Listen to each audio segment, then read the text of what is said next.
Magandang gabi po. Ito po ang resulta ng 9 PM draw ngayong Sunday, July 16, 2023. Ito po ang resulta ng 2D Lotto 24, 22 in exact order.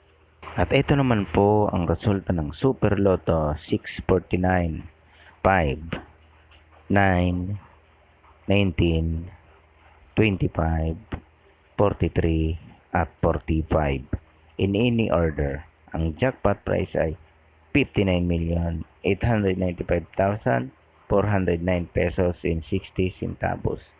Wala po tayong jackpot winner sa Super Lotto 649.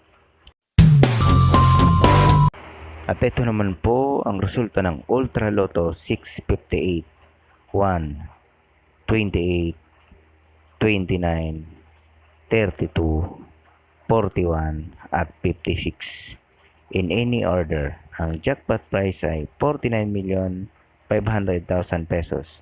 Wala po tayong jackpot winners sa Ultra Lotto 658.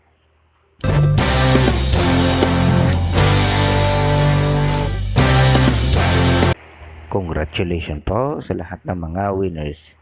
Palike and subscribe na lang po ng video ito para palagi kang updated sa mga bagong lotto result.